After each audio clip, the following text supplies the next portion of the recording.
This is the Sixth Man Show, an Orlando Magic podcast, with your hosts, Luke Sylvia and Jonathan Osborne, covering all things Magic basketball. By fans, for fans. Go Magic.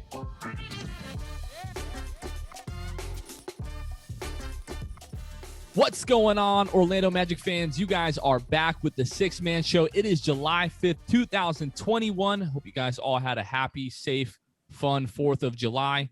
As always, I am joined by my co-host, Luke Sylvia. Luke, what's going on, man? How are you?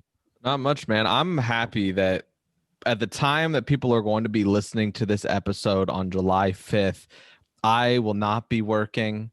I'll just be hanging out, observing the holiday of July 4th, which is always interesting to me, like observing a holiday, especially for one that like you genuinely do celebrate on the day that it happens on the weekend, and then you also get Monday off. Really just great that that's a thing. I'm thankful for that. So while you guys are hanging out, kind of maybe you're observing the holiday with your work, I don't know. We'll be observing together. So I'll be just hanging out with the family, probably trying to chase after my crawling baby and all those fun things. So yeah, I'm excited for you guys to hear this episode. I think it'll be a good one. Jonathan, we are covering many more prospects than I thought we would cover when I thought about these episodes. We're covering a lot of ground here.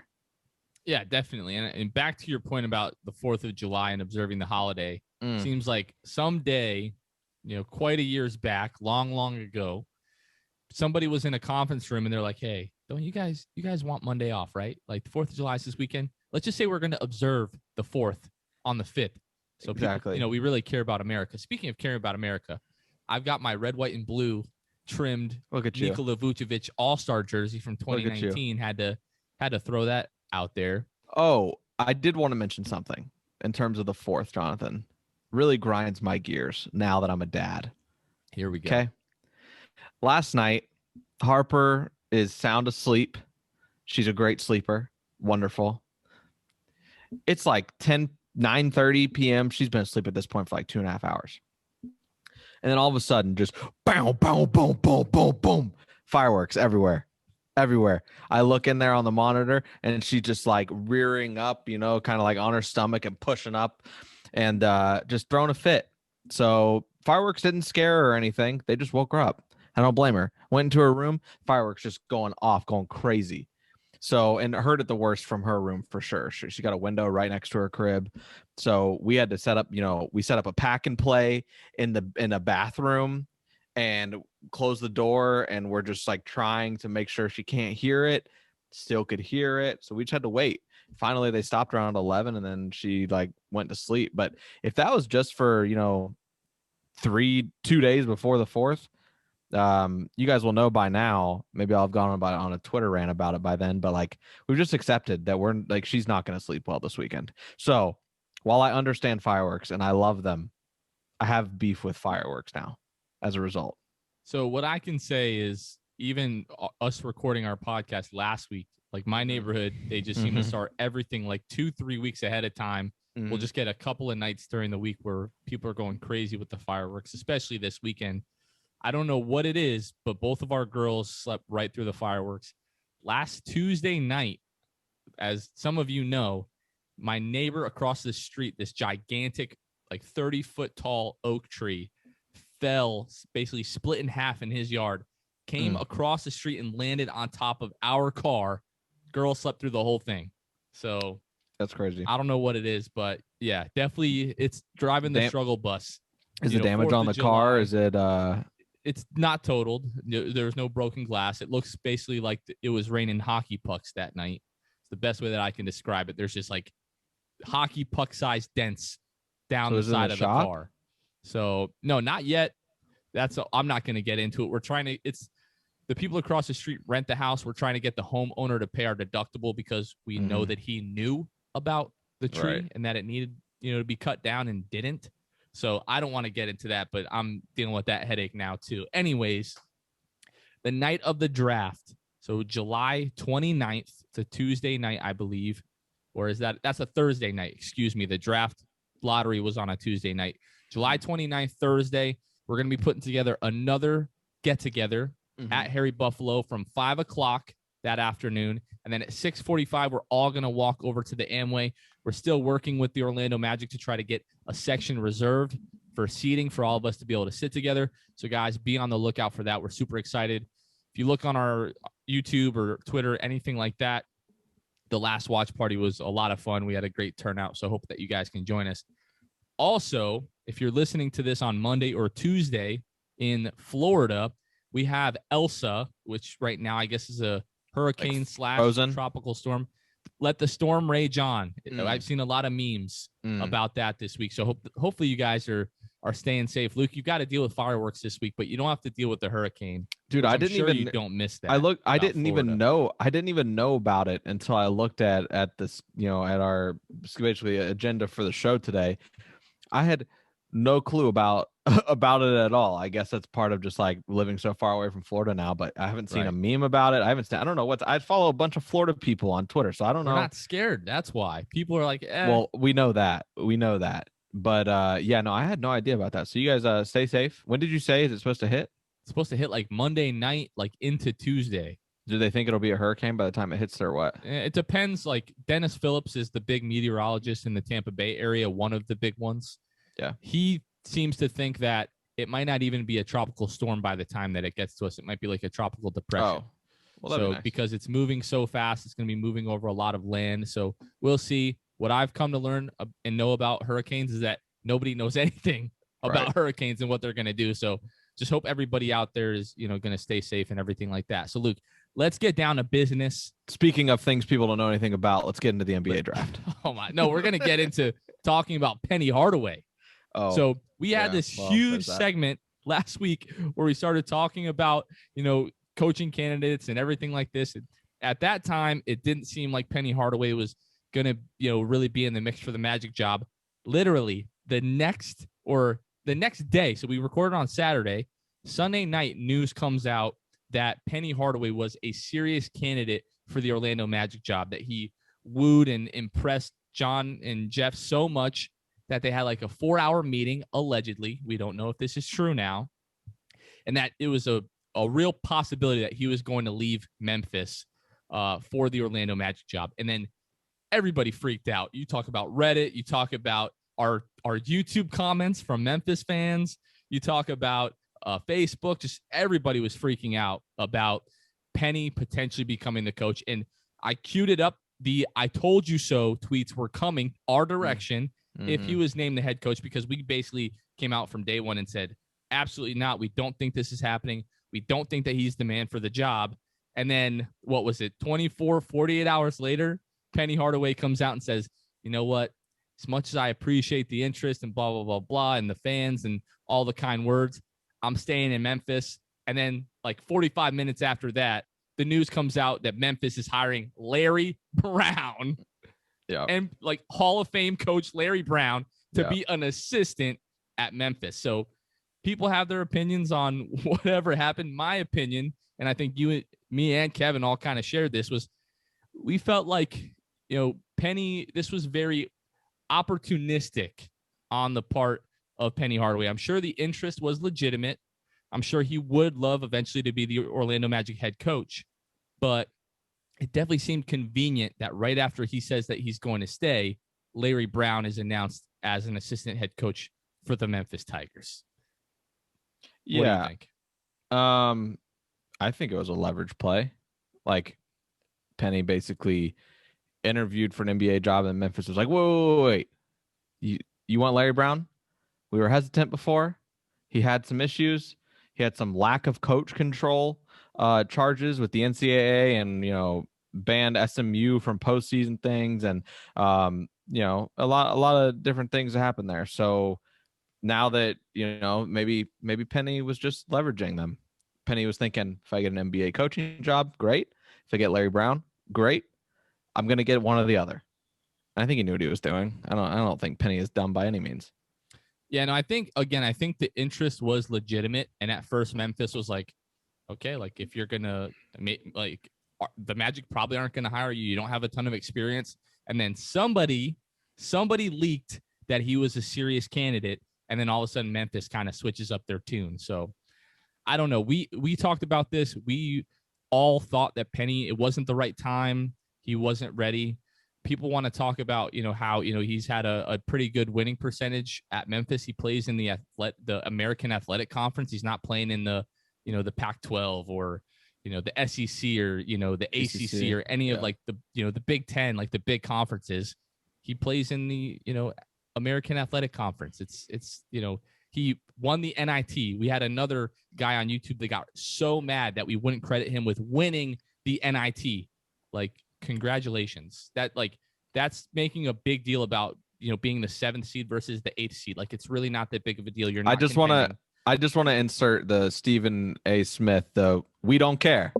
If you're not if you're not one of the best 68 teams in the country, if you can't even make it to like the first 4 of the NCAA tournament, you're just not a good team. It's as simple as that. There are plenty of bad teams that make it into the NCAA tournament because they let so many teams in.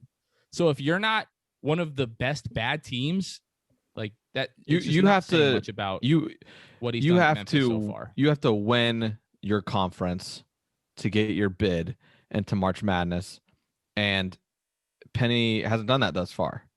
He won the NIT, which, by the way, any impressive win you have in the NIT that would be impressive in the regular season is no longer impressive in the NIT, because I genuinely think that those big programs just don't care. They don't care. They're going into the game. They say this is the NIT, whatever. Sure, it looked good for Penny to win a tournament, but he didn't win March Madness. He didn't make March Madness. And I guarantee you, Penny would have rather made it to March Madness and taken any result from that than win the NIT. That's just the difference. It's not a big deal anymore. The NIT used to be. It's not anymore. And that's just kind of the way of it. Penny is not there yet. If we were talking 5 years from now, Penny had NCAA tournament appearances, he had deep runs, he had Sweet 16, Elite 8, whatever, I would buy more into it. I understand the foundation for Penny Hardaway is there. I know relationally everybody, Johnny Dawkins at UCF being one of them, the coach there at UCF who played in the NBA went on record and said Penny Hardaway could be a coach in the NBA. He is great relationally. That is no secret. So we know that. We know Penny is great. And to be a great coach in the NBA, you do need to do that. You need to be good at building relationships, building trust, keeping trust, all of those things. But unfortunately, there was nothing else going for me for Penny besides the fact that he's good with relationships. The foundation is there, but this time around, just it isn't it. I think he got a good experience with interviewing. Any interview process is good. That goes for any type of thing in the professional world. But Penny's time was not now, and I'm glad that the Orlando Magic could solidify that for me and reassure me that I wasn't crazy for thinking Penny shouldn't be a coach. Well, I think it was once the Tar Heels won the national championship, like the Tyler Hansbrough, Ty Lawson team in 2009, the next year they were in the NIT because all of those guys went to the NBA, Wayne Ellington, Danny Green.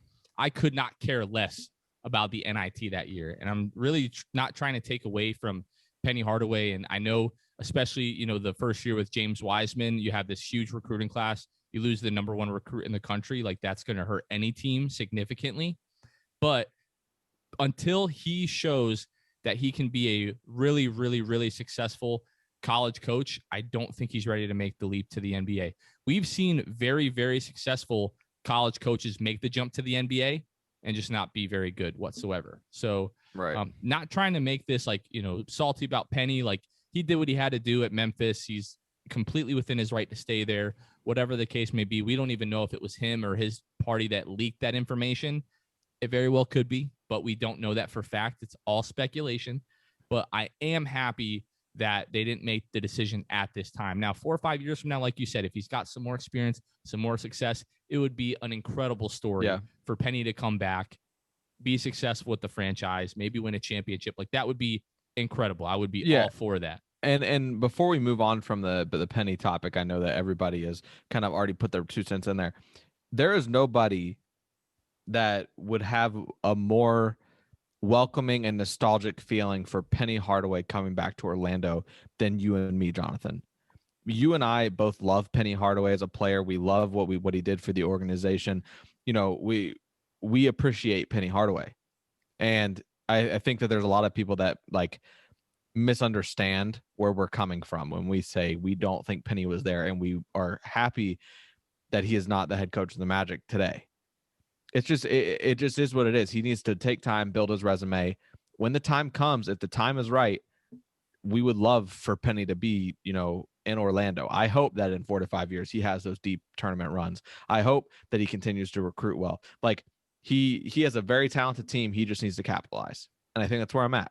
He just didn't. He had a lot of talent in Memphis and just didn't capitalize this, in his coaching career so far. It's a young career though. He's young in it. I think, years down the road, we could see Penny Hardaway being in the NBA because of his, abilities with relationships. So, well, that was the thing that really got me, especially when the news started to break and everybody's freaking out, and you just kind of fall into like the group think like, oh my gosh, this is really happening, and everybody's talking about it. So you kind of start to feed into it. But my thing was like, we do have this young team. He's great, from a developmental aspect, like the story, about, Cameron Payne, that Penny Hardaway really helped, redevelop him and kind of get his footing back in the NBA. And now Cameron Payne is a contributor on a team that's in the NBA Finals in the Phoenix Suns. So, but yeah, it sucks because we are crapping on Penny Hardaway. I'm not going to say that, oh, you guys, people are going to say you're killing him and da-da-da. And we kind of are to a certain extent, but it's just because he's not ready. If he had the experience, I'd be all for it. I don't want to talk in circles, but people are like, you guys didn't bring this up on the podcast last week. We recorded the podcast, and then the next night the news broke, and we're like, oh my gosh, what are the chances we're going to have to record an emergency podcast this week? Like probably somewhere in the 90% range. And that didn't happen. But so we'll talk a little bit more about some coaching candidates in just a moment. Luke, this week, USA Basketball released the USA Men's Select Team roster. So for anyone that's not familiar with the way that USA Basketball handles this, is usually about 2 weeks before they leave for the Olympics or like the FIBA World Cup, whatever it is that year, they have a men's select team, which is full of mostly young players in the NBA. Right. They want to kind of get them acclimated to the USA men's basketball program, essentially. Yeah. Usually it's guys that have USA basketball experience in the past, or just like the best, first, second, third year players in the league. I'm going to read the roster for you really quickly. And there's a pretty big omission from this list, we think. Sadiq Bey, Miles Bridges, Anthony Edwards, Darius Garland, Tyrese Halliburton, Tyler Hero, John Jenkins, Keldon Johnson, Josh Majette, Dakota Mathias, Emmanuel Quickley, Naz Reid, Cam Reynolds, Isaiah Stewart, Obi Toppin, PJ Washington, Patrick Williams. Luke, that's 17 players invited to the USA Men's Select Team. No Cole Anthony.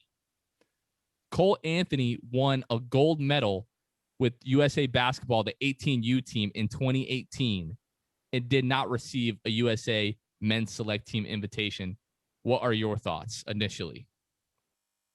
So I'm not gonna speak on this as if I know what goes into inviting players to the select team. I'm just not. I'm not gonna sit here and say that I know, because I know there's a reason Josh Majette made it. I know that he did something with FIBA or something like that, qualified, and yada yada yada. Yeah. So he, before you go, I don't mean to cut you off, but John Jenkins, Josh Majette, Dakota Mathias, Cam Reynolds, all of those guys played for the USA men's basketball team in the qualifying rounds at one point or another. So USA Basketball, they're trying to reward guys who basically got them to the Olympics, because all of the guys that are playing on the Olympic roster, every country still has to go through the qualifying process. So KD and all those guys didn't get us there. They're going to win us the gold, but they try to reward the guys that helped get USA to the Olympics. When did that happen, by the way?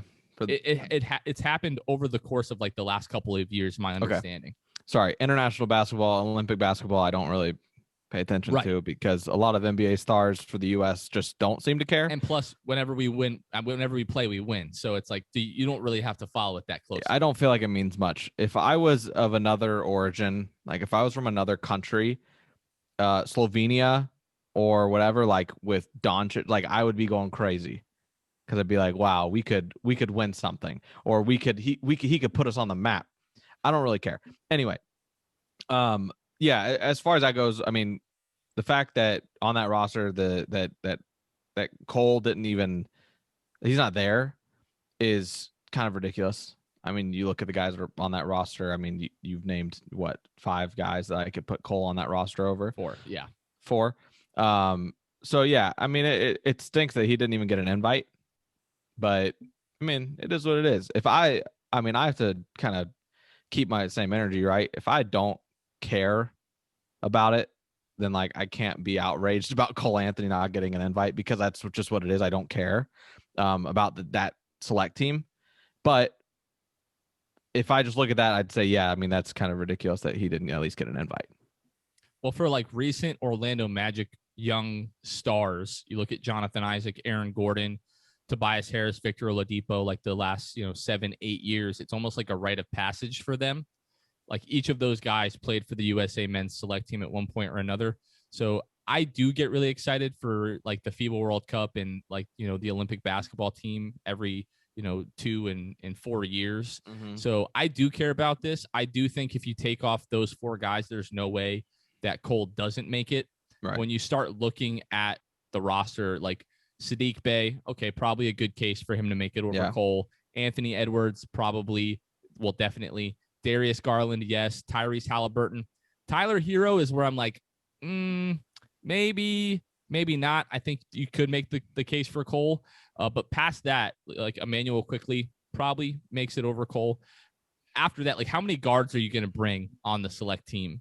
Especially when you got guys like Josh Majette, So, I mean, it sucks. I mean, if those stinks. 4 guys aren't there, Cole is on it. But the crazy thing is this list got released and I was just, my brain was instantly 100% sure that Cole just said no. And we tweeted at Cole and we're like, right? Like you said no to this. And then he responded. He's like, I didn't even get invited, LOL. So I'm sure he feels a certain way about it, especially playing for the 18U team a couple years ago. Right. Yeah. No, the only other thing that I have to add is I don't know that I would put him on it over Tyler Hero. 37 points in a playoff game. Tyler Hero can get that over Cole. Come on, bro. That was a lifetime ago, given the season that Tyler Hero had. Right. I mean, Tyler Hero was garbage this year. He was bad, but I'm not gonna sit here and say Cole Anthony deserved an invite over him. It's for me, it's a conversation to be had. It is, because don't say there's no bias though. Like, of course there is. I never ever deny my biase. Nobody I understand will ever try me but with that. I'm telling you, biased. there is a lot of bias when it comes to, you hate the Heat and you love Cole Anthony. Of course, yeah, absolutely. Right. So I'm just saying, exactly. I'm just saying, I don't see it. Tyler Hero deserved the invite over Cole. I'm sorry, but he did. You just like the Jack Harlow song. That's what it is. That's what it is. That's what got him an invite, and that is the reason I have my opinion right now. Anyways, hopefully the next select team, maybe we'll see Cole as an Olympian one day. Who knows? That would be great for the Magic, because that means he's become one of the best 10 15 players in the league potentially. So let's talk a little bit more about the coaching search. So outside of Penny Hardaway basically taking himself out of the running for the job, the Athletic reported 2 candidates met with the Magic this week. Wes Unseld Jr. for the second time. Wes Unseld Jr. is a assistant. He's the associate head coach actually under Michael Malone with the Denver Nuggets. Wes Unseld Jr., for anybody that's scoffing at the potential of that hire, Wes Unseld Jr. has been an assistant coach in the league for 16 years now. Yes, he was with the Orlando Magic from 2012 to 2015 under Jacques Vaughn, but just obviously there's a reason that Michael Malone has had Wes Unseld Jr. in Denver for so long. He's largely credited with how good of a defensive team that they've been the last few years. So we could do much worse than Wes Unseld Jr. The Magic have now met with him twice. They're advancing in the hiring process, as the Athletic Josh Robinson Shams reported. And then Jamal Mosley, assistant coach with the Dallas Mavericks. He was interviewed this past week as well. So still no word on Kenny Atkinson, which is concerning. Right. Yeah. Well, we'll see. I mean, I don't know. We'll see about that. I still have hope for it. I'm a big Vegas guy in terms of, like, I love to look at the odds and see kind of what they're thinking. as recent as 2 or 3 days ago, Atkinson was the favorite to land the job. Vegas knows everything. There is someone that knows something in Vegas that they have not given up hope on Kenny Atkinson, and they are led to believe not only is he a top candidate, he is the sole candidate to get the job. Now, what I will say about Wes Unseld Jr., a lot of people came out, they just don't know about him, right? There's people still saying, I want Becky Hammond over him, whatever. Last week, we did like our top 3, right? I said Atkinson, I believe I had Becky, and then I had Wes Unseld Jr. I have since flipped, and when I did my actual research on Wes Unseld Jr. after the holy crap this could happen moment after him getting a second interview, I have flipped Wes Unseld Jr. and he is now number 2 on my list. Stinks for Becky, but I just feel like she is kind of dying down in terms of possibility of her becoming the candidate. Or the coach. I don't know if it's because of her interest, Magic's interest, whatever. Mutual, no idea. All I know is that Wes Unseld Jr., even with yes on the defensive end, but people just blanket statement are saying that he has been credited with the development of Jokic, Jamal Murray, and Michael Porter Jr. What else do you want? He's reported to be a grinder. He develops young talent. I mean, he is someone who could get hired for the Magic tomorrow or tonight. And I could say, I'm cool with it. I'm cool with that. I don't care. Yes, Kenny was my top, but that doesn't mean Wes Unseld Jr. is a bad choice. I would love it if Wes Unseld Jr. was the next coach of the Magic, and he's now 2 on my list. Plus, he's got that Hall of Fame bloodline. He is Wes Unseld Jr. His daddy is Wes Unseld, Hall of Famer, right? A long-time Washington Bullets player. Goes back a long way. Retired in 1981, but again, Hall of Fame bloodline. Like, the game is in his blood. He knows what he's doing. I would not be mad at that hire. Also, the people who, when Penny Hardaway stuff came out, and I was still showing my reservations about Penny Hardaway, I saw people telling people who felt the same way I felt, hey, just trust the front office, man. Just trust them. And then the Wes Unseld Jr. news comes out, and they're like, Wes Unseld Jr.? And it's like, trust them when it's convenient, Luke. So trust them when they're doing what you want. Yeah, exactly. And for people who would try to flip this on, the people who didn't want Penny, I said this. It's documented in a group text. I would gladly release the screenshots that said, if the front office thinks that this is the right move, I'm in. I have been trusting the front office. I tweeted that from our account. Like, I don't think it's the move, but if John and Jeff tell me it's the move, then it's the move. So that's just how it is. I'm on board. I have said it a million times. Until this front office loses my trust in a stupid action that they make, we'll find out on draft night. I'm on board. I'm all aboard Weltham train, and whatever they decide. I am fully in support, especially of Wes Unseld Jr. Kenny Atkinson, I hope that happens. But if that happens, if Unseld Jr. happens, I'm fine with it. Becky happens, fine with it. Whatever. I'm all aboard the front office and what they're doing. They put far more research into this than I ever will, and I trust it. So as we're talking through this, I just kind of had like an aha moment, like the light bulb turned on. There's probably a very good reason that we haven't heard the name Kenny Atkinson. And that's because the front office doesn't want anyone to hear the name Kenny Atkinson. Everybody knows that this is an extremely secretive front office. They don't leak any news. Right. If they're honing in on their guy, the chances are you're not going to see it coming. Nobody's going to have any idea, and they're just going to make the hire. Right. So, again, Vegas knows something. Hopefully they're right. I would love Kenny Atkinson to be the hire, especially after that video that I shared with you. If you guys have a moment, just Google Kenny Atkinson plugged in or mic'd up or something like that from the Yes Network when he was with Brooklyn, and they had him mic'd up during a Brooklyn Nets practice. And it's just awesome. Not only the way he's acting during the practice, but the way that guys are talking about him, and you can tell that they are all very genuine. They're not just saying this because the camera's on, like especially DeAndre Jordan.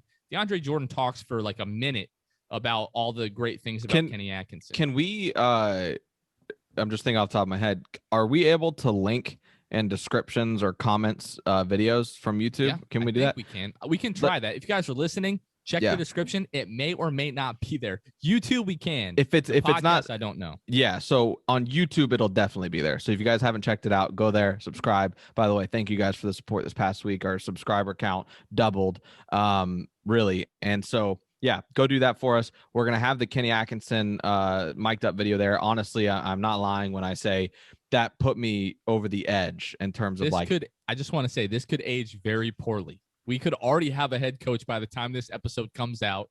If that's the case, the link will not be there. I can promise you it won't be there, and you guys won't care anymore. However, regardless, it's a great segment. Players speak really highly on Atkinson there. They say he allows you to make mistakes. He allows you to mess up. He gives you a long leash, the type of thing that young guys need. Kenny Atkinson, man, that video, I'm glad you reminded me of that because that video was pretty awesome. Kenny Atkinson, Wes Unseld Jr., either of those guys, I'm sold at this point. I'm good to go. So last thing we're going to cover before we get into this week's draft prospect breakdown, we're going to talk a little bit about the draft combine. So last week we talked, at length about quite a few prospects. Just some updates for you guys if you haven't been paying, a ton of attention. So Jonathan Kaminga. So one of the biggest knocks on Jonathan Kaminga is the lack of a jump shot. Now the form is there. It seems like he's just got to get the repetition to become more confident, more consistent from there. During his pro day at the NBA Draft Combine, he shot upwards of 60% from three during the pro day. Now, Luke, it's in an empty gym. Right. Nobody's guarding him. He's got a nice sweat, a good lather going. He's in rhythm. So you have to take that with a grain of salt. Yeah. But it is promising, right? Yeah. I mean, I would love it if Kaminga could come in and really improve his jump shot. I think he was a 60% three-point shooter. That'd be well, yes. It's quite possible. But that would be great if he could become the best three-point shooter on the planet.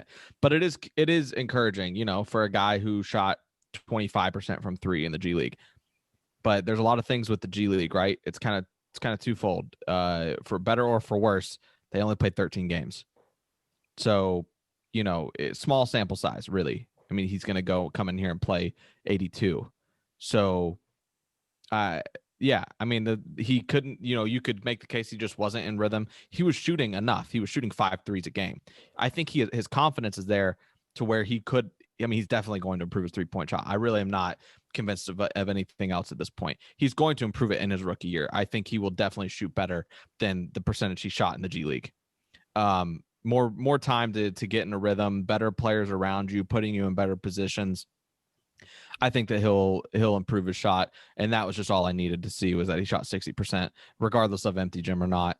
That's a lot of threes to make. 60% of them. You're a good shooter. Like you at least have the tools to become a consistent 3-point shooter at that point.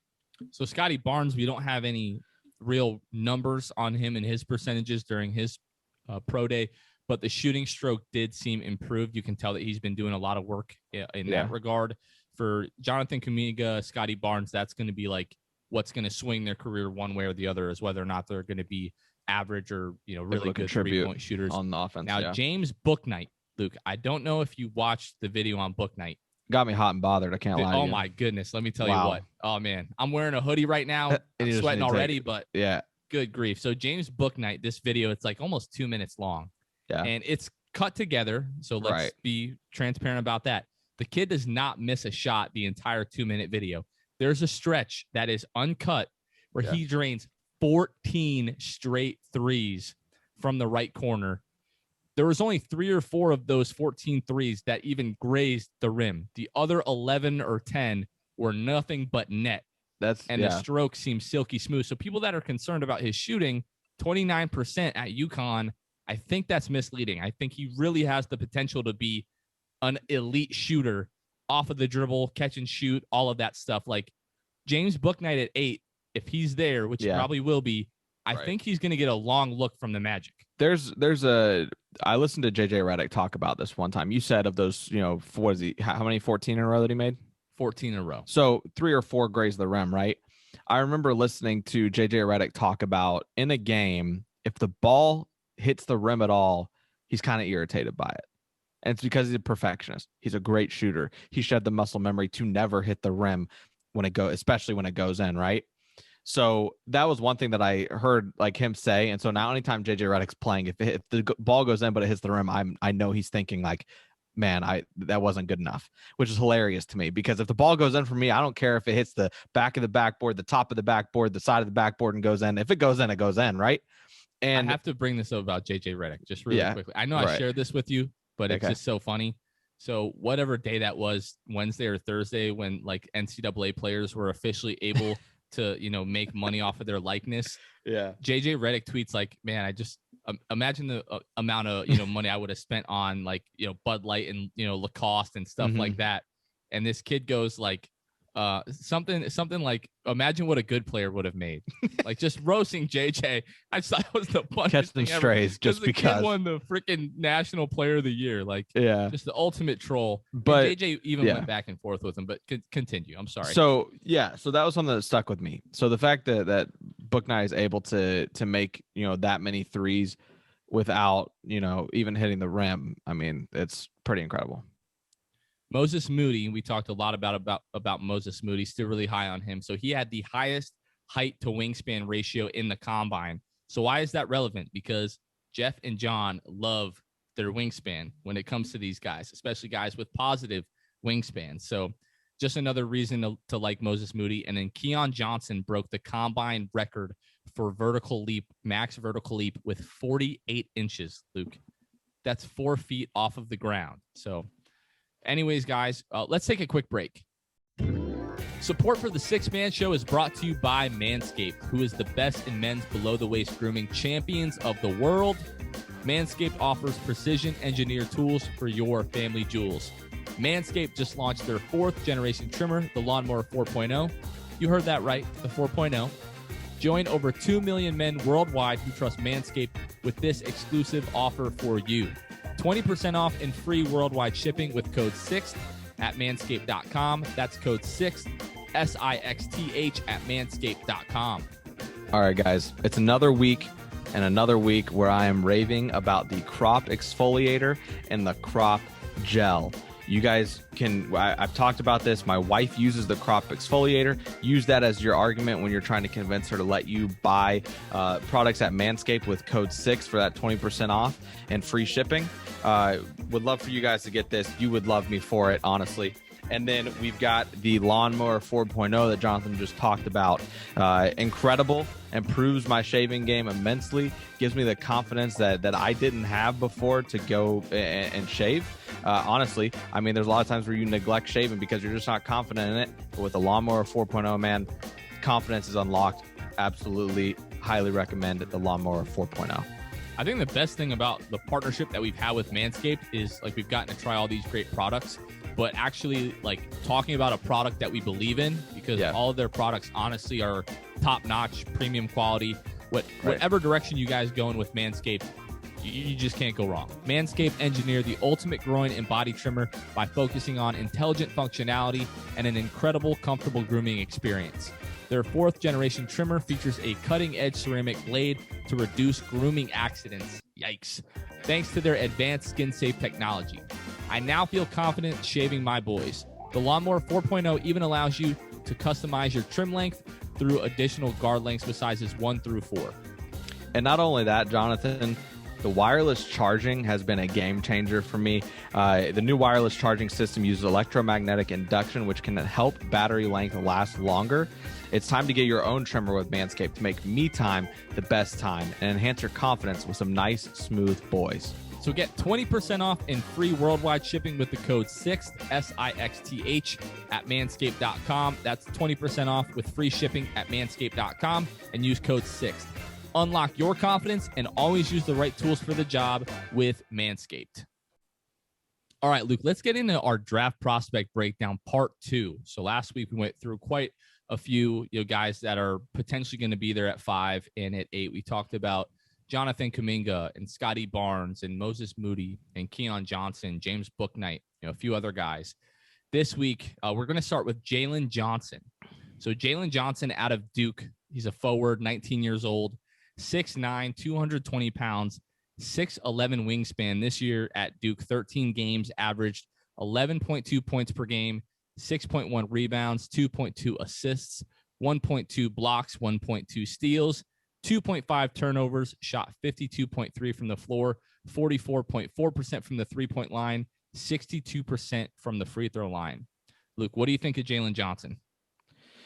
So yeah, as far as Jalen Johnson goes, he's got a good build, 6'9", 220, like you said, with that 6'11" wingspan. Shot well from three, but only shot 1.4 attempts a game. Kind of his comp as far as abilities and stature and all that kind of stuff. I saw some Paul Pierce. I saw some Tobias Harris. Obviously, if Jalen Johnson turns out to be those guys, that would be great. He's really athletic. He's able to, post up smaller defenders. He can defend at the rim. He's got good mid-range. He's a versatile player. And he's got good vision despite only having those like 2 assists a game, right? So yeah, I think that there are some things that I would like to see him improve on his shooting, improving his shooting and also like his free throw shooting as well. There's just some times where he's just not, he doesn't ooze confidence to me sometimes on the shooting end on offense. I think that there could be, some things that he could do in terms of boosting his confidence that would make me more convinced. I don't know if at 8 I would be willing to take a chance on him. So what I wrote down in my notes is per the shooting form, I wrote in all caps, yuck, because it's disgusting. Like, I don't know if I wouldn't really call it a hitch, but it's just especially the release. It's just very awkward looking. But like you said, he's a really athletic kid. He's great in transition as a passer and a finisher. There's some playmaking potential and upside there, potential as a cutter. The comparison that I have is Aaron Gordon, because a lot of those things that we mentioned, the athleticism, his ability in transition to make plays, the playmaking upside, the shooting form, even not really like Aaron Gordon, but just the fact that it's not good, that he's not a good 3-point shooter. Yes, it's 44% from the 3-point line, but like you said, 1.4 attempts a game, only played 13 games at Duke. He left IMG Academy during his senior year for personal reasons. Left Duke after 13 games, again, for, personal reasons, basically, I guess to try to preserve his draft stock, whatever the case may be. So there are some questions about whether or not teams are going to have character concerns. I'm sure all of that's going to get ironed out during the interview process. I know the Orlando Magic, per to Josh Robbins, were able to interview Jalen Johnson, I believe, at the draft combine. So I'm sure they have those questions answered already. Yeah. But the potential is there. I'll definitely say that again, especially in transition as a playmaker, finisher, right? Athletic. If he can become a good shooter. Yeah, I did want to add, Jonathan, and it only takes looking at his statistics to see this. He's got a turnover problem immensely. I mean, he averaged 2.2 assists per game and averaged 2.5 turnovers a game. So this is a guy that is just kind of inconsistent, can kind of be a little careless, and hopefully that's something he could tune up. Again, he didn't have many games to really prove himself at Duke, so that's just kind of the last note I did want to add, because it is a huge part of, I think, what teams will consider for him. All right, let's move on to Davion Mitchell. So out of Baylor, guard, 22 years old, stands 6'2", 205 pounds, 6'5" wingspan. This year at Baylor, averaged 14 points per game, 2.7 rebounds, 5.5 assists, 1.9 steals, 0.4 blocks, 2.4 turnovers, 51% from the floor, 44% from the 3-point line, shot 64% from the free throw line. So some of the notes that I've got on Davion Mitchell: great on the ball fender, tenacious, got great lateral quickness, explosive athlete, decent handle, decent finisher, good 3-point shooter, although some people have some concerns because of the fact that 2020, he was a 32% 3-point shooter, career 65% free throw shooter. This year, the free throw shooting was still at 64%, but the 3-point percentage jumped up to 44% from the 3-point line. But good catch and shoot guy, 43% off of all catch and shoot opportunities that he had. He was third in Division I basketball in points per possession, shooting off the dribble. So in my opinion, there's a little bit of Donovan Mitchell there, maybe a little bit of Kemba Walker. He is a little bit undersized. What did you think of Davion Mitchell? A little undersized, like you said. I still think he's a good defender. Obviously, you're going to have some matchup problems with him where he's only guarding those smaller guys. Can't really, not a lot of switch potential with him on, picks and everything. But one of the things that stuck out to me besides his shooting, which by the way, like there's kind of an enigma there with his bad free throw shooting, but 44% on like 4.7 attempts a game. I don't understand. But if he's on my team and he's shooting those percentages, I'll live with the bad free throws, honestly. He's great off ball. I mean, like really good off ball. You can just tell his IQ is through the roof in terms of, what to do, coming off screens, backdoor cuts, cutting people's face on the offensive end and getting, open there underneath. Like he's good at scoring off the dribble. He's a good athlete. I mean, he's a guy that I watch it and he seems really unselfish. You'll see this anywhere that you look up Davion Mitchell. I think a lot of concerns are he is a little too unselfish. So if he was more selfish, I think he could have easily averaged 18 a game, but had instead of 5.5 assists, maybe like 3.5. So I do think that I would like to see more in terms of like killer instinct. But yeah, and we had talked about this early on with like Cade Cunningham, like not willing to take over in the second half when it mattered late in the game.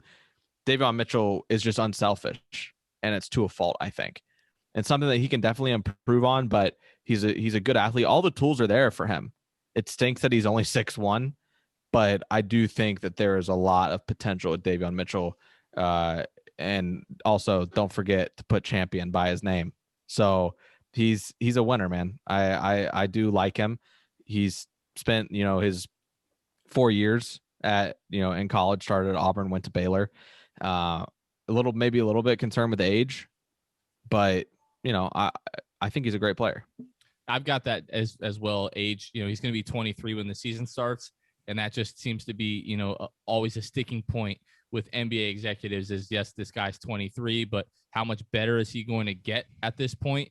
Right. And then you kind of know what you're going to get versus if you take potential, there might be some upside there with the youth. So, Davian Mitchell, I don't think I love him at 8 for the Magic. There are people that disagree with that. Some people have him, as high as like 5, with the Magic taking him as 5 in some mock drafts. I definitely wouldn't take him at 5. I don't know that I love him at 8 either, mostly because of the age and the fact, 6'2", he is a little bit undersized. He's not crazy. He's not Isaiah Thomas or anything like that. Again, he is an explosive athlete, good lateral quickness, the ability to create shots off the dribble and get to the rim and everything like that. Solid finisher as well, but I just don't know that he's either the right fit. I don't know how much upside and how much better he's going to get at 23 years old. So next up, Josh Giddy. So this was pretty interesting. I heard things about Josh Giddy and that, he was a good playmaker, a good passer. I really didn't know too much else about him. So he plays, for the NBL in Australia. He's a guard, 18 years old, 6'8", 205, 6'8" wingspan. This year averaged 10.9 points, 7.3 rebounds, 7.6, flirted with a triple-double, 1.1 steals, 0.5 blocks, 3.3 turnovers. That comes with the high assist rate as well. 42.7% from the floor, 29% from the three-point line, and 69% as a free throw. So in my notes, the first thing that I have in all caps is a playmaker. Like the passes that this kid makes, absolutely ridiculous. There are plenty of concerns. But Luke, what do you think of Josh Giddy? Oh, I mean, great size, 6'8", point guard. You can't really argue with that, right? I mean, he can see over those defenders. It makes it, him able to be that playmaker that he is. Now, all that to say, I mean, that's his highlight, right? 7.5 assists per game and 7.4 rebounds per game. I mean, great player. But the issue with what I've seen a lot of, the concerns with him is that they don't know if he's laterally quick enough to keep up with the smaller guards, but they also don't know that he is big and strong enough to defend the bigger players either. So on defense, I could see him being a little bit of a liability. I think the big note that I made was I only would want him to get drafted to Orlando if Orlando traded back to like the 12 to 16 range is where I would consider Giddy. He's got as great as he is on offense, high IQ, great playmaker, can see over those small defenders, all of those things. He's not a great shooter by any means, and his defensive liability kind of scares me off. So what I was actually thinking is I would not take him at 8 unless the Magic are able to trade into the top 3, end up with Jalen Green or Evan Mobley, and they're able to keep the 8th pick. Like, if you're telling me we have Jalen Green and Evan Mobley, I'm more willing to take a risk on a guy like Josh Giddy if the front office really sees something in him. Again, 6'8". The comparison that I saw was like Ben Simmons light, which right now isn't like this huge compliment. He's getting dragged on Twitter because of his performance in the playoffs this year, especially shooting the ball.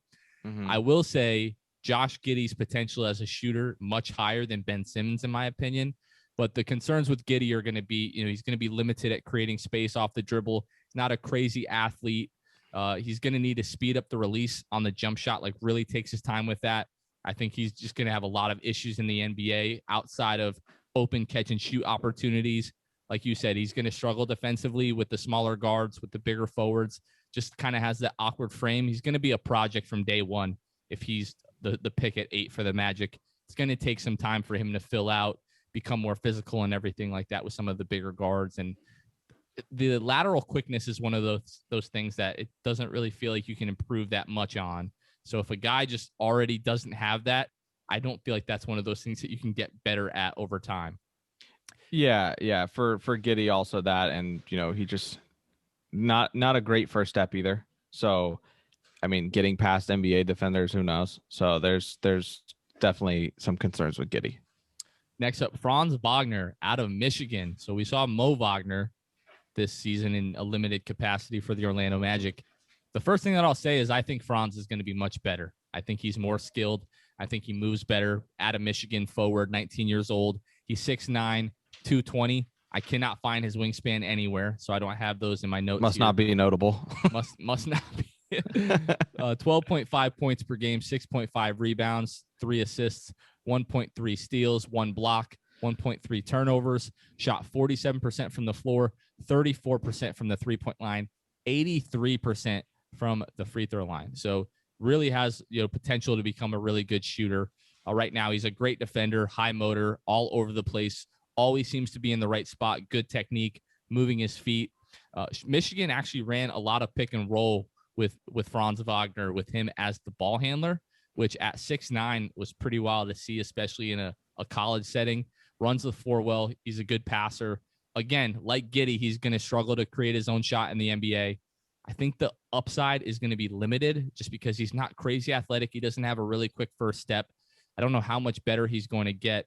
The comparison that I have is Danilo Gallinari, which if he becomes Gallo, like he's going to do pretty well. What do you think of Franz? Yeah, the one comp that I saw for him is Denny from Washington. That's the comparison that I've seen a lot of with Wagner. As far as he goes, I think that he's young, right? Even though I think he spent 2 years at Michigan, he's still like on the younger side. He's like still as young as a lot of those guys that only played 1 year as those freshmen. So I don't know if I'm willing to put a ceiling on him. I know that his skills, might imply, otherwise, like you kind of alluded to. However, he's young, he's raw, he's probably a project. He's not elite at anything yet. There's not really signs of him becoming elite at anything really. He's just solid everywhere. He's a guy that's probably not going to make too many mistakes. He's going to make the right read. You can trust him with the ball. I mean, there is a lot of upside in terms of his 3-point shooting ability. Despite shooting 34% on only 1.3 attempts, it's hard to get good at something when you don't shoot that much. And so if he can just get more reps, get in the gym and just get more reps when it comes to being a professional, it's the only thing he has to focus on, and he can just shoot forever. I think there's a lot of potential with him shooting 83% from the free throw line. I don't see why he can't become a 3-and-D guy in the league, honestly, and be just a solid player, never being elite at anything, but being a solid player for a long time in the NBA. So this is a guy, I think right now he's probably pretty close to like my third pick at 8. I still think it's like Moses Moody and James Bouknight there for me at 8. But Franz Wagner, I do think, the Magic could definitely use some depth at the forward spot. So him coming off the bench next year, if, Chuma Okeke is able to start and Jonathan Isaac is ready to go at the beginning of the year, I really wouldn't mind Franz coming off the bench, kind of in the same role that Mo did, Mo Wagner last year. Right. But kind of being a little bit better at that role. Is just, again, he's a high motor guy like Mo. I think he's going to be a better shooter. Again, he moves a lot better, in my opinion, than Mo does. Good defender from day one. So, I like Franz a lot. I just don't know how, like what exactly his path is to becoming like an all-star or anything like that. So next up, before we started recording, Luke, I told you there was one of these prospects that I fell in love with. I have a feeling I know who it is. We're getting to him right now. Alperen Şengün, out of Turkey. Okay. Yeah. Now he's a center. So this, just right off the bat, if we take this guy, I think he's already better than Mo Bamba from day one. I've got to say that. Like, I still believe in Mo Bamba. There is still a path in my mind for him to become very good, but it has to be happening right now. It has to happen this season. Mo has to come into training camp day one and be ready to go to be a legitimate NBA player. Might not be a starter just yet, but he needs to be one of the best backup centers in the league next year, or I just don't see it happening. All of that to be said, Alperen Şengün out of Turkey. He's a center, 18 years old, 6'10", 240 pounds, 6'10" wingspan. This year in Turkey was the Turkish League MVP. Okay. ESPN, as far as leagues ranked outside of the NBA, ESPN has the Turkish League ranked as the third best league outside of the NBA. And he was the MVP of the league at 18 years old, his first year in the league. 19.2 points per game, 9.4 rebounds, 2.5 assists, 1.3 steals, 1.7 blocks, almost 2 blocks, 2.3 turnovers, 64% from the floor, 19% from the three-point line, 81% from the free throw line. The first thing people are going to think of is the 19% from the three-point line. Look at the free throw percentage. If you look at the shooting stroke, it is silky smooth. I don't see anything wrong with the shooting stroke. I think for him, it's just going to be repetition. The free throw percentage is there. In terms of the Turkish league, I just wanted to name drop here so people know that he's not playing with complete bums. There are a lot of guys who have had cups of coffee in the NBA that are currently playing in the Turkish league. Not Jamal Crawford. Why did I write Jamal Crawford here? Jordan Crawford. Pierre Jackson, you guys might remember he tore his Achilles years back in the Orlando Magic Summer League. Sam Decker, Emil Jefferson, former Orlando Magic player. Kyle O'Quinn, former Orlando Magic player. Joel Berry, North Carolina Tar Heel, won the tournament's most outstanding player a few years back when they won the national championship. And Josh Majette also plays in the Turkish league. Luke, all the reasons that I have listed here, I am falling in love with Alperen Şengün as potentially the Magic's 8th pick in the draft. What do you think? Am I crazy? I might be crazy. I don't know. I don't think you're crazy at all. I think he could be a really solid player in the league. I mean, the comps that I saw was Sabonis and Vooch. You saw Vooch. See, I saw the other Nikola, Jokic. Well, give me them all. I mean, I don't know that he's gonna be, any of those. Yeah, give me any of those guys. I don't know in terms of playmaking. I mean, he's great, but 2.5 assists per game. I don't know that he's ever going to be a Jokic type facilitator. But I mean, like you said, MVP of the Turkish league at 18, like that's not a slouch league by any means. Those aren't scrubs. I think that we learned this with Doncic, right? Winning MVP of the league and over, internationally. And I think it's just time that we start respecting the international leagues. As we were just saying earlier, how we don't care about international basketball. That's true. Yeah, I really. But you're right. I don't, but I can see a player and see. I should. Right. I don't, but I should. Right. No, I mean with him, 64% from the field. I know this guy doesn't shoot threes, but to shoot 64% on any like on 11 attempts a game, this dude's good. This dude could be something really great, I think, at the NBA level. He's young. He's still, his ceiling is undetermined. And the fact that he's, and let me rephrase, by the way, defensively, he is not Vucevic.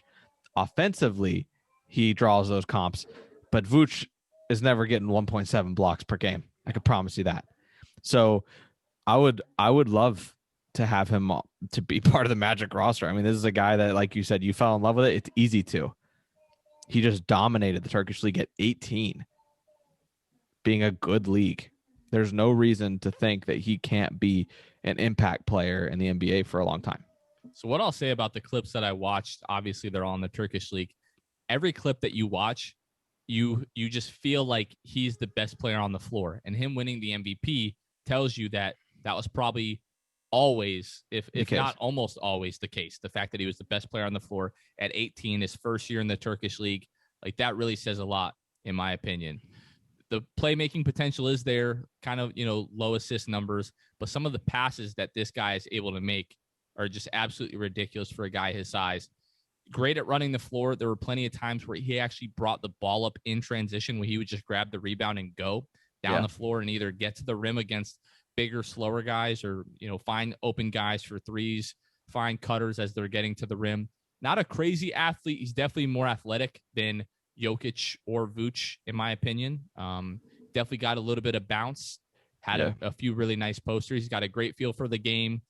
The shooting potential is there. You look at the high numbers with the field goal, the free throw percentage, and the shooting stroke looks good. He's a great offensive rebounder.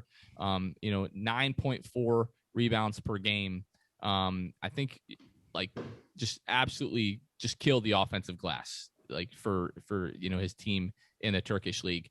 The big questions and concerns with him, again, is going to be the poor shooting percentage, which I think the signs are there that he could get better. Now, how much better can he get from 19%? That I really don't know, but there are questions. I would hope a lot better. I would hope a lot, by the way, but you just never know. The questions, I'm not going to sit here and be like, oh, Alperen Sengun is going to be a 40% 3-point shooter and say, Jonathan Kaminga can't get there, when right now Jonathan Kaminga is, a better shooter than he is in terms of their 3-point percentage. But there are questions about his size and fit defensively. Is he going to be quick enough to stay in front of, some of these, quicker, fours and wings? Right. 240 pounds. Is he going to be big enough to guard guys like Jokic and Vucevic and Embiid? So there are some questions, but again, this kid's just 18 years old. He's got plenty of time to fill out. Kind of how Jokic was like husky and went the other way. Sengun can start kind of, slight and fill out. So I mean, realistically, I won't be mad at all. I've got to tell you. Well, realistically, if he can improve his shot and become a respectable 3-point shooter, he's 6'10". Stick him at the 4. He doesn't have to guard those big guys. I don't think that there's any universe where he is going to probably be able to guard them. I mean, those are some big boys you just listed. The Jokic's and the Embiids of the world. They're huge, they're talented. I don't know that I am, optimistic about him ever guarding those guys, but improve your 3-point shot, be respectable. We can move you out. You can stretch the floor a little bit. I mean, that would really complete his game and make him a really good, maybe great NBA player. With him, I just see so much upside. Now, playing in an international league, everybody kind of has I don't know if he's actually going to be good if we bring him over, you look no further than Mario Hezonja. That really didn't work out as far as an international prospect. But if this kid hits, I really think this is a kid that could be a perennial all-star. He's far different than Mario Hezonja, by the way. I would agree with that. I don't think this is a Mario Hezonja case. No. Next up, Kai Jones out of Texas, another big man center, 20 years old, 6'11", 218 pounds, 7'1" wingspan, averaged 8.8 points a game, 4.8 rebounds, 0.6 assists, 0.8 steals, 0.9 blocks per game, 1.4 turnovers, shot 58% from the floor, 38% from the 3-point line, 68.9% from the free throw line. Luke, what did you like about Kai Jones? I'm going to start with this, and I hope it doesn't backfire on me, Jonathan. When it comes to Kai Jones, I'm good. I'm good on that. I don't want to. There's nothing that you like? Do we just want to get right to the con? He's good in the post, right? He's good in the post. He's a good athlete. He's a playmaker for his size. There's just so much that doesn't seem good.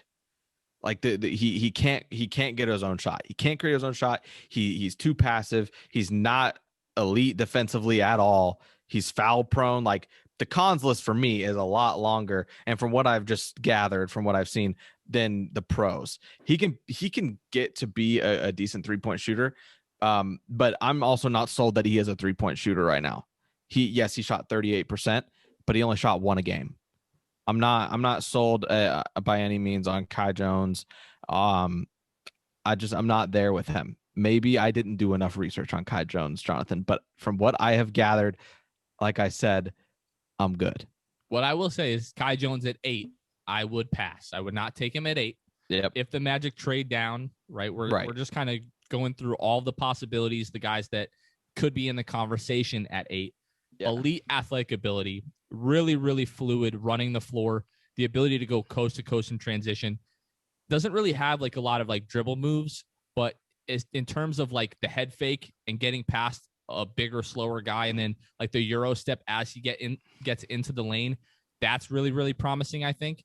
High motor. When we talk about Texas big men, the first guy that comes to my mind is Mo Bamba. Yeah. To me, when you look at their energy and their motor, it's night and day. Like, I think that Kai Jones, first of all, when you see Mo run, it's just like this like slow prodding kind of like jog. Mm-hmm. Kai Jones runs, he's like a gazelle. Like, he's just really, really fluid, running the floor. He shot 75.8% in transition this season. Good offensive rebounder, 4.8 rebounds per game. 2 of those every single game were offensive rebounders. Mm-hmm. Offensive rebounds. I'm all for that. Solid 3-point percentage this year. Again, with low attempts, it's kind of hard to project how they're going to be. Yeah. The 68% free throw percentage, I don't know what it is. There are a lot of guys in college that just don't seem to be good free throw shooters. Very weird. It's free points. Kids, if you're out there listening, practice your free throws. But again, the slight frame, he's going to need some time to grow physically, just like we did with Mo Bamba. So if you're looking at 8 to get a guy that's going to contribute right away, probably not going to be Kai Jones. The comparison that I saw that I liked was Christian Wood. I don't think he's got the same type of handle as Christian Wood. Probably not as good of a shooter as Christian Wood. But again, when we talk about the head fakes, the first step, getting past guys, the Euro step into the lane, some of the fadeaways that he had in the post, I do like that comp a little bit. Don't think he's going to be Christian Wood, but nobody thought Christian Wood was going to be Christian Wood. If we're being completely fair. At 8, I'm passing on Kai Jones, but there is things about his game that I think are pretty intriguing. Yeah, the one thing I'll add, if you'll notice, so you're a big, like, the first thing you go to, and I've noticed this, which is true, it's all accurate, is their free throw percentage. And if that, if it's high, then you have it shows that they have some room for, to become a good 3-point shooter, which is the case, right? My thing that I go to, I don't always say it first, and I sometimes just added it kind of as like at the end, is their assist to turnover ratio. Kai Jones, I'm never going to ask him to facilitate. No. I'm going to ask him to take care of the ball, though. And for a guy who only averaged 0.6 assists per game, there is no reason why he should be averaging 1.5 turnovers. I don't like that. That is something that I do look at in terms of, their statistics, because it does tell a lot, their assist to turnover ratio. You want a guy that can take care of the ball, and that's just kind of another knock on Kai Jones' game. I feel like we're kind of like good cop, bad cop with Kai Jones right now, because I feel like you highlighted everything and kind of made up for all the things that I said that were bad. But that is another thing. Assist to turnover wise, I just don't know that I trust Kai Jones to take care of the basketball. Well, so what I will say about that is I feel like every single one of these scouting reports that I'm going through and like watching these, films and these breakdowns, almost every player, there's some type of note about their decision making. Right. And Steve Clifford, what really drove me crazy about Steve Clifford is there were a handful of times where he said to reporters, I don't coach decisions, like make this pass or this shot, or you did this, you did that wrong. I do think, especially with a young roster, and obviously we know Steve Clifford left because he wasn't a fan of having a very young roster. Mm-hmm. Part of that is decision making. You have to coach them out of bad habits. You have to teach them, look, this is your role. This is what you're capable of. This is what you're really good at right now. This is what you could get good at, but we don't want you doing that right now necessarily. Right. And I think especially with a guy like Kai Jones, there is a question about his decision-making and trying to force the issue and being turnover prone. That's all completely fair. I don't think those kinds of things are such a concern of mine, because that was a big concern with Trae Young coming out of college, where the turnovers. He's a high turnover guy. for the most part, it's turned out all right for Atlanta. I'm not saying Kai Jones is Trae Young. People don't clip this and throw this up as I'm trying to call Kai Jones Trae Young, because there probably couldn't be two guys more on the end of the spectrum between those guys. But that's why I don't get so caught up in that, because I do genuinely think that's something that can be coached out of you to a certain extent. So last guy we're going to go over, Corey Kissbert. Now, I've seen for months, especially on Magic Twitter, Corey Kissbert getting a lot of hate. Everyone knows it's no secret that the Magic needs shooting. Corey Kissbert, that is exactly what you get with Corey Kissbert. Let's go just through some of his bio really quickly. So guard out of Gonzaga, 22 years old, 6'7", good size for a guard, 220 pounds, wingspan, 6'8", 18.6 points per game, 5 rebounds a game, 1.8 assists, 0.9 steals, 0.4 blocks, 1.3 turnovers, 52% from the floor, 44% from the three-point line, 87% from the free throw line. Luke, what do you think of Corey Kissbert? First of all, 6.5 3-point attempts a game, and to shoot 44%. I wrote in all caps, shooter. That's like all you need That's to all. know. Incredible shooter from deep. Like, just incredible. He's good off the ball. Elite from day one.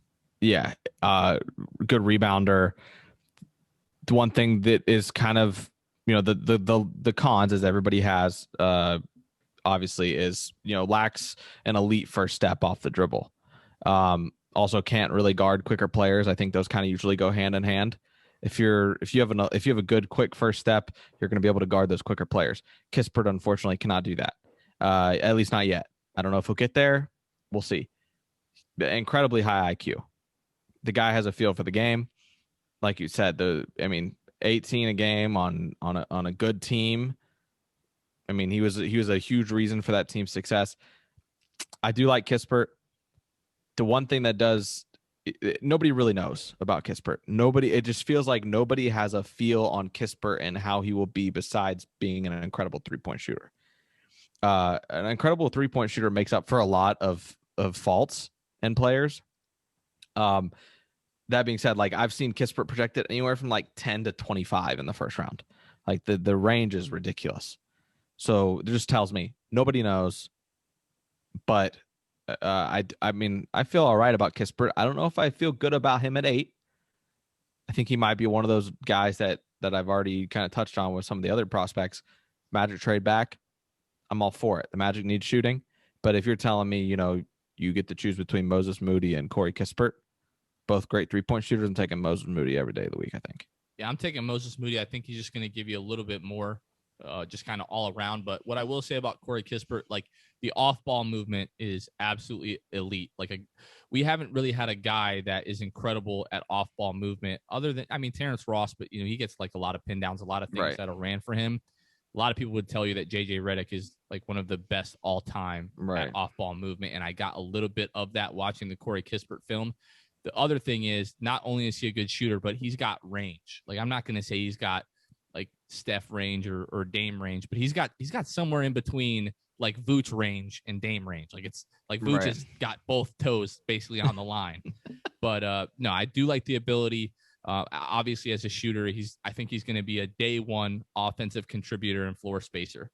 Like, guys are going to know pretty early on who Corey Kissbert is, and the fact that they cannot leave that guy open, because when he's wide open, he really just does not miss.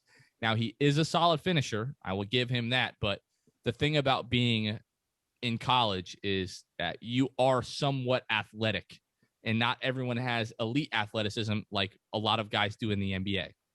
So although he is a solid finisher in college, I don't think he's going to have the ability to show that off in the NBA, because he is going to struggle to create his own shot, create space. He's not going to be a creator off the dribble. Like you said, he doesn't have an explosive first step.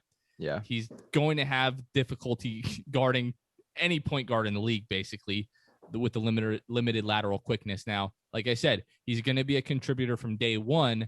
I just don't know what his upside is going to be. Something that I hate to bring up over and over and over again is when the Magic traded Channing Frye to the Cleveland Cavaliers, they received Joe Harris back in that trade and immediately waived him. And Joe Harris this year led the entire league in 3-point percentage. And the comparison, I mean, they almost kind of look alike. So that's, I mean, all of us white people look alike. Right. It's true. So the comparison that I have is Joe Harris. Now, I'm going to give Joe Harris a little bit more credit defensively, but I do think having guys like Kenny Atkinson and now having, an elite, coaching staff with, Steve Nash, Mike D'Antoni, coach them up a little bit. And guys like Kevin Durant are going to, clog things up defensively a little bit and help make up for some of the things that Joe Harris might lack. But I at least from day one, I think Joe Harris is probably the better defender. Corey Kissbert might eventually be a starting shooting guard. At the absolute worst, he's going to be a knockdown shooter off the bench for like a very, very, very, very, very good team. So, yeah. But at 8, I don't love it. But I think one thing that everybody can agree on is that kid is just going to be a lights out shooter. Like the form is just ridiculous. The release speed, almost like a Klay Thompson, just automatic. So, right. But yeah, not at 8. Again, we don't think that the Magic are going to trade down from 8. If they do, that's when some of these other guys like a Kai Jones or a Corey Kissbert, or Josh Giddy, some of those other guys might come into play. But at 8, if like a Book Knight or a Moses Moody, if Alperen Şengün is there, for me, if the Magic take him at 8, it's a huge risk, very, very, very risky. But I'll be excited because the potential of that kid is definitely pretty high. But I think, Luke, that's going to do it for our draft prospect breakdown. We did part 1 last week. If you guys missed that, you can go back and listen to that for some of the higher tier prospects that the Magic might take at 5 or at 8. But this was a lot of fun. I feel like we both learned a lot. I feel like we're going to have a pretty good idea about whoever the Magic draft at 8. So in the past, when we're talking about 15, it's like, oh my gosh, it could be 50 different guys. Like, going from 5 to 8, we've covered guys like that are projected, like you said, like as high as like the 20s to be picked. So we've got 26 days from when we're recording this. We're recording this on the 3rd. So we've got 26 days between now and the draft. Once you guys are listening, it's going to be 23 days or 25 days, 24 days. I can't do math. 20-something days, a few weeks. We'll say that. I got fireworks. You guys are probably hearing that through my mic. Like it literally feels right over my house right here. I have no idea. But anyways, Luke, anything else? No, I think that's it. It's going to be a long few weeks. Hopefully the Magic get a coach soon. Yes. That'd be great. I really think that's coming this week. Like right. There's been a lot of things. And was it Philip Rossman Reich from Orlando Magic Daily reporting that he thinks it'll be after the holiday, after the 4th. So we're entering coaching territory. I think the Magic are going to get a coach. I'm sure that, if that happens this week, you will get an episode from us next week that includes, coach talk. If that's the case, hopefully we know more, and then we will be officially gearing up even more so for the draft. Hopefully these breakdowns have helped you guys. Like Jonathan said, we've learned a lot through it. You're able to kind of know a little bit about everybody, it feels like, in that first round, at least in the top 20 picks. We've covered a lot of ground. I hope you guys have enjoyed it, because it's been, like I said, it's great to go into the draft knowing what you're talking about. There's nothing worse than going in to watch a draft with some people who have no clue what they're talking about. They overreact to a guy that the Magic pick, or whoever your favorite team picks, or another team, and it's just like, okay, this guy doesn't know what he's talking about. So we want to put you guys in the best spot where you guys can be watching an NBA draft on draft night, whether it's with us at the Amway. Shameless plug. Yep, whether it's with us at the Amway and you hung out with us before at the Harry Buffalo, or whether you're with friends. We want you guys to come off as at least what you're talking about. There's a lot of people on draft night who have no idea what they're talking about. So we hope you guys enjoy it. We hope you guys got a lot out of it. We really appreciate your support as always, guys. Absolutely. So for Luke, this has been Jonathan. You guys are listening to the 6 Man Show, and we will catch you guys next time. See ya. Thanks for listening to the 6 Man Show. Be sure to subscribe on iTunes, Spotify, Google Play, and Stitcher to get new episodes downloaded directly to your phone. Please take a minute to give us a 5-star rating and a review. It would really help us out a lot. Follow us on Twitter and Instagram at 6 Man Show, and like us on Facebook.